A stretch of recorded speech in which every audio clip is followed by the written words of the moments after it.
各位好，欢迎回到瓜子泡茶听 iPhone 第6集隐私，我是 Spike。今天我们要聊的内容是跟踪。提到跟踪这个话题，可能会直接引起人们的不适，因为这本身和隐私和定位一样，它也存在一个生活化的理解。而我们在数字时代啊，在我们的智能手机、智能设备啊，信息时代泛滥的今天，我们在这个话题下面再去谈论跟踪，那同样也会和日常生活当中的跟踪稍显不同。那很显然，数字时代的跟踪，我们讲的跟踪，它跟踪的并不是你这个人的肉身啊，或者是实体。那当然，除了定位有点类似以外啊，那今天讲的跟踪更多的是跟踪你的数据，也就是我们上期提到的，因为你去使用了这台设备，才会产生的这些仅属于你的数据。所以这个跟踪的话题是隐私这个系列当中非常重磅的一个话题。我本来想要不要放的靠后一点，但是我觉得第一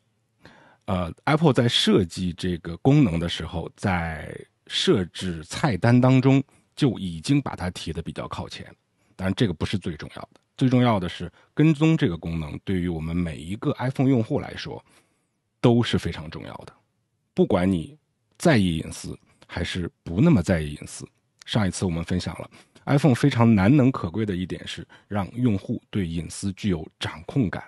而这个掌控感在跟踪这个功能的设计上面是一个最好的淋漓尽致的体现。我今天想先带大家来看一下跟踪位于 iPhone 的设置当中的菜单位置，以及它里面都有些什么东西。为什么要反着来呢？因为这个菜单和这个设置真的是太简单了，我们只要看一眼也就知道了。我们先来看看，我们在 iPhone 当中点击设置，然后稍向下滑，找到隐私与安全性。上一节我们讲到了定位服务，那今天我们的跟踪就在这里。打开它，如大家所看，其实呢，这个跟踪和定位相比，显得稍显粗暴了，就一个大的开关。大家可能会说，哎，这个上面不是还有一些小开关吗？这是我的 iPhone， 如果大家用自己的主力机，应该不只看到一个，你还会看到很多啊。前提是你上面这个开关是开着的情况下啊，如果你下面这个是关闭的话呢，可能你下面就没有那么多。如果是我的主力机给大家看的话，应该下面就一个 app 都没有的。为什么？因为我刚一激活这台手机的时候的第一件事情，好像我激活手机做的第一件事情很多，但非常优先考量的一个设置就是先把这个大的开关整个关掉。当然，我不是让大家都学我，因为我刚才讲，对于隐私的关注，每个人有每个人自己的看法，你还是要按照自己的需求去进行开或者关。但是我个人是比较重视隐私的，所以我不希望有任何的公司或 App 去跟踪我的任何的痕迹，所以我会把它整个关掉。那如果你把这个开关整个关掉之后呢，其实下面这个列表就没了，它就不会再加进来了。只有在我开的情况下，你才会看到哪一个 App 想要跟踪你的数据，它向我们的 iPhone 向我们的 iOS 操作系统去请求了这个跟踪。在早年呢，这个跟踪的这个开关是没有的，这个是最近才加进去的。所以如果大家想不听那么多背后的逻辑，也不想管这是个啥，我就是在意隐私，那我就告诉大家，你直接把它关掉啊。那与此同时呢，我这期视频你也可以关掉了。但是如果你有那么一丢丢的好奇心，想要了解一下啊，这个开与关到底是个什么？他们想跟踪我什么？他们想干什么？然后我又能做什么样的抵御？那你可以跟着我的视频和这期节目继续往下聊。那要聊跟踪呢，我们希望带领大家先去简单的复盘一下整个互联网的一个盈利的模式。大家知道，如果互联网没有商业去介入，也就是说没有公司，而只是单纯的个人啊，我不知道大家应该有没有听说过什么互联网是一个分享精神啊，互联网是要什么去中心化呀，我们每个人都是平等的呀，有没有听过这些论调啊？那今天我们姑且不去讨论谁对谁错，或者互联网到底应该是分享还是收费还是免费，这些不在我们今天讨论的话题。但是今天我想让大家思考的一个问题是，如果互联网上真的只有我们这一个一个的普通网民的话，其实那个互联网是相当的单调的。那也就是说，你这个互联网上根本就没有服务器，没有淘宝，没有微信，没有美团，没有饿了么，没有高德。你会发现你的 iPhone 当中的每一款 App， 它的背后其实都是有一家公司，都是通过商业来维持运作的。那公司在通过互联网，以互联网为媒介，在互联网上分发生产之后，通过互联网分发一个 App 一个服务或者任何的互联网产品之后，推广给用户，让普通的用户去进行使用，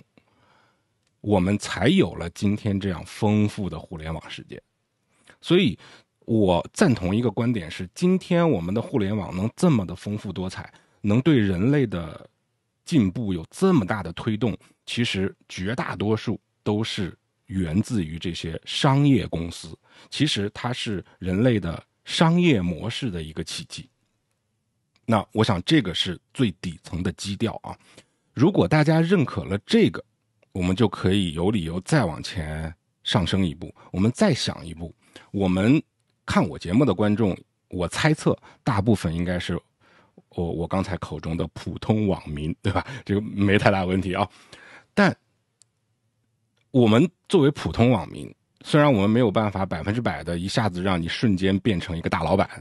但是呢，我们可以尽量的动用自己的想象力、脑细胞去换位思考一下。如果你是一家互联网公司的老板，那么你的最大的任务和你的这个当仁不让的目标是什么？当然跟其他所有的公司一样嘛，就2个字：赚钱。你可以想象，任何一个1分钱不赚的这个公司还能够坚持的为大家提供这样的服务吗？我是没有办法想象的。可能你会觉得，我这个频道不就是1分钱不赚吗？但其实你仔细想，它背后的逻辑也不是这样子的。首先，我这个频道是赚钱的，哪怕赚1块钱，它也是赚钱的。虽然我赚的不是各位观众的钱啊，当然除了您给我这个超级感谢打赏，还有这个加入会员以外啊，这个是感谢各位会员和打赏啊，直接从观众这边获取了那点利益。但是其实我大头的获利是来自于什么？是来自于 YouTube 这个平台和 YouTube 平台给我在节目当中插播的广告。那这是什么？这还是一个商业行为。那有了这些商业行为的运转之后，我才能够赚到广告分成啊。那你说我就是不以赚钱为目的，就是像我的频道刚刚创立之初啊，根本没钱的啊。那个时候我记得我已经发布了将近五六十期的视频啊，5、60期的节目，但是1分钱都没赚，在初期嘛，因为你没有达到那个成为 YouTube 合作伙伴的级别啊，你的订阅人数还没有到。那你说，如果我一直没到，我一直是这样子的话，那这是不是就也能够证明说，我的商业利益，我不是通过商业驱动的啊？那或者换句话说，我可以关闭我所有视频的广告功能，就是让大家这么看，我就是愿意让大家免费的看，有没有这种情况？当然有。举我们今天聊的最贴切的话题 ，Apple 自己也有 YouTube 官方频道的。您去看 Apple 的官方频道放出的所有的视频，理论上是不会看到广告的。那同样，一些大的商业公司在 YouTube 上放视频也是不会看到广告的。为什么？因为这个本身就是广告，这个视频整个就是一个广告啊。那这个就是另外一回事啊。但是不管是怎么样，你会发现，就算我不想赚钱，我只想免费的给大家去分享一些东西，我就想公益的是这样子，你们捐钱我都不要。有没有这种可能性？也是有的，虽然少也是有的。虽然我不是这种啊，我还是希望能够有点钱的。虽然我是喜欢是一方面啊，那喜欢没钱和喜欢有钱，那我肯定选择后者嘛。但是不乏会有这样的一些不想赚钱的，出于各种各样的原因。就算有一个人，那你说，我能不能也给这些观众、这些网民提供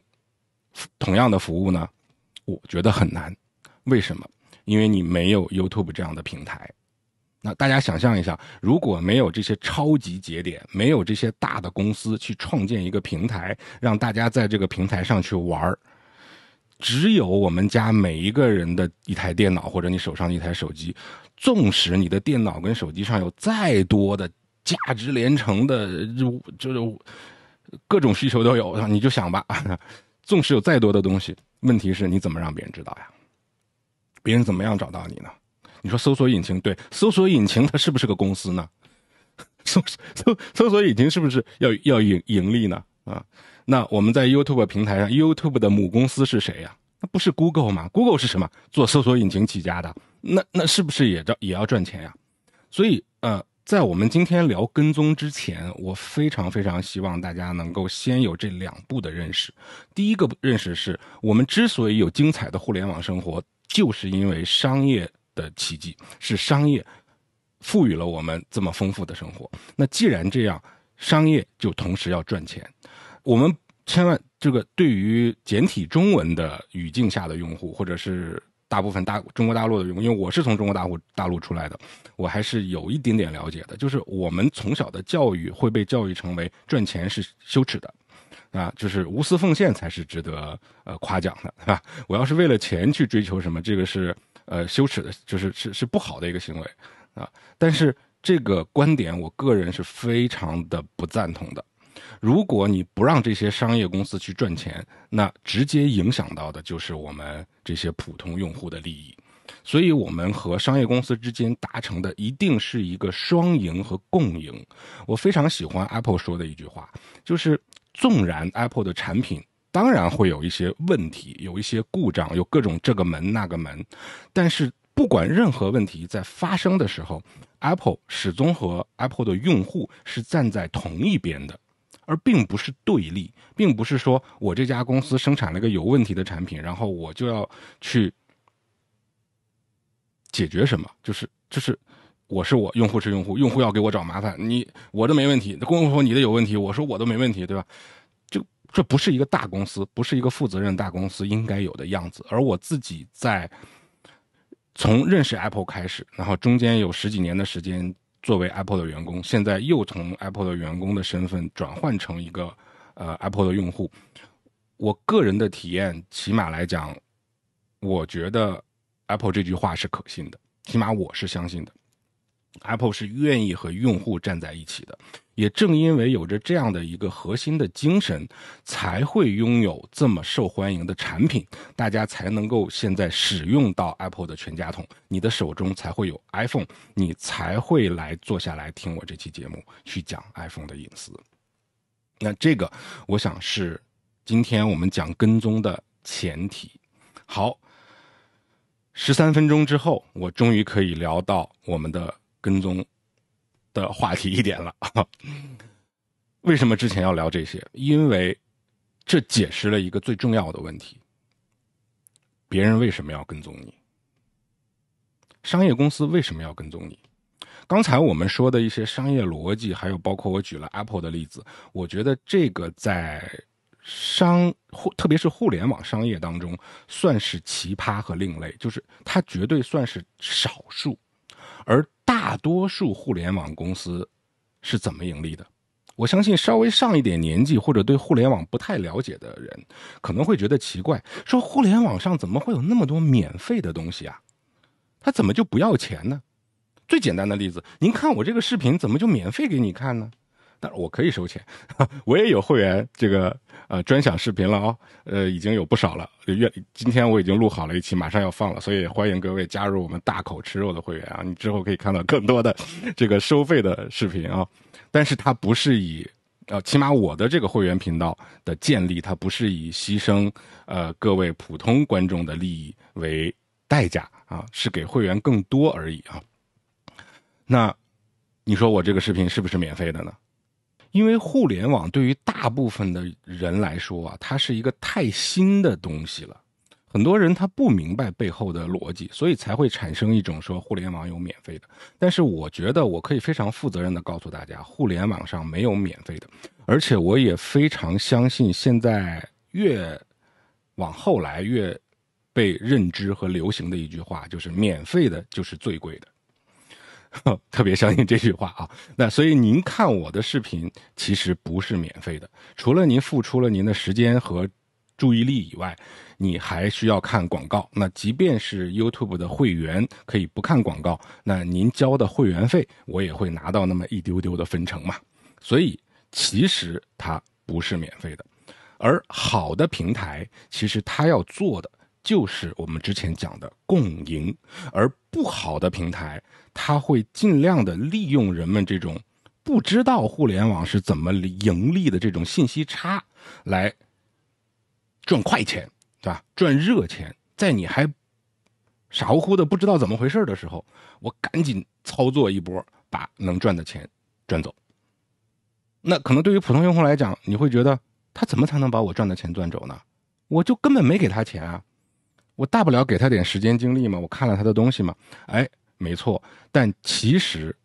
你会发现，这些想从你身上获利的人，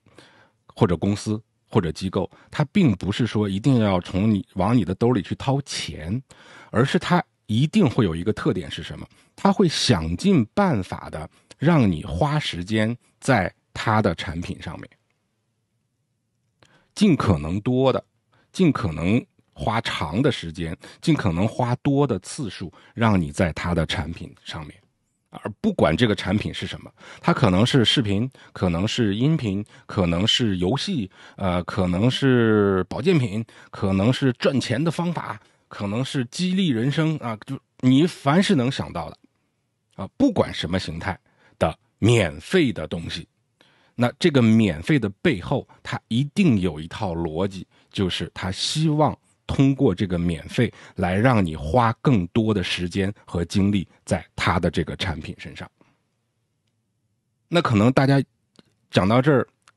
的聪明点的已经开悟了，但这边还有一些讲到这儿也没能够开悟的，你也会问了，我又没掏钱，可能我年纪也大了，我是个退休工人啊，或者说我是个学生，现在在放暑假也没啥事儿，我有数不清的时间和精力，我就是没钱啊，除了钱我别的都有那我就花给你，你能怎么样呢？哎，这个就是最大的一个信息差。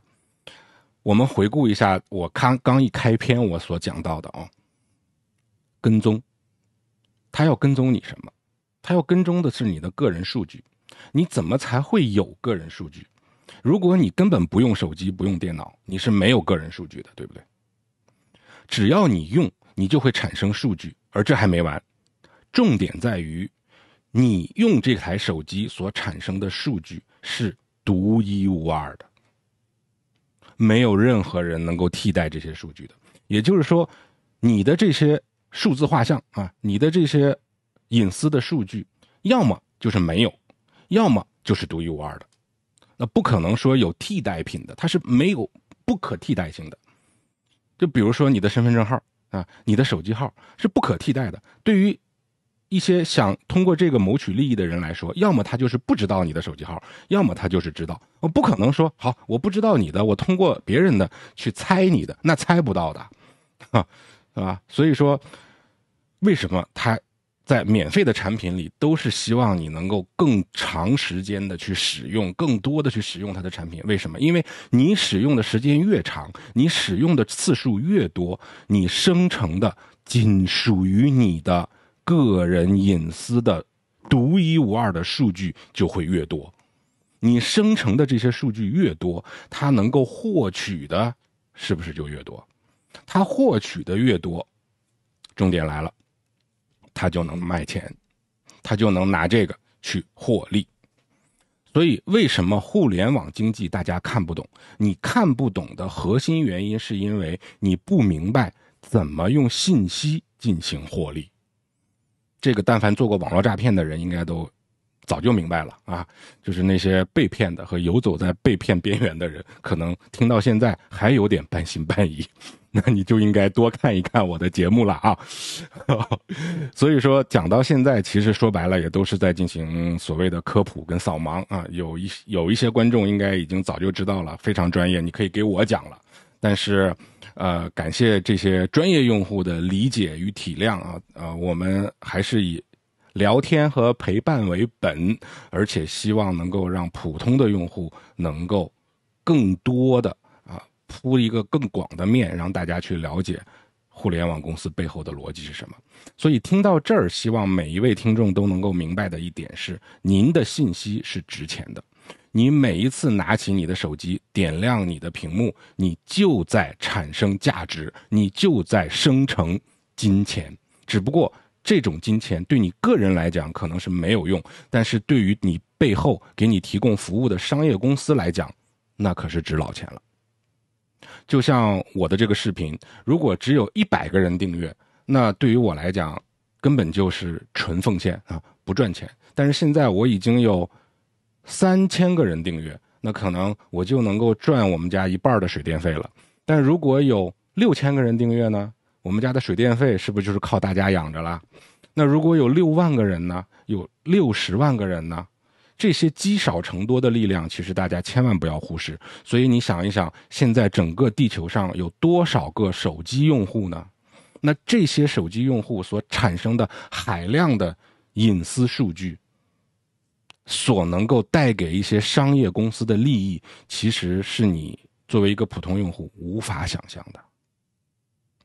所以为什么很多的互联网公司跟互联网商业公司，你就看不见它生产什么样的产品？我问你，谷歌有什么产品？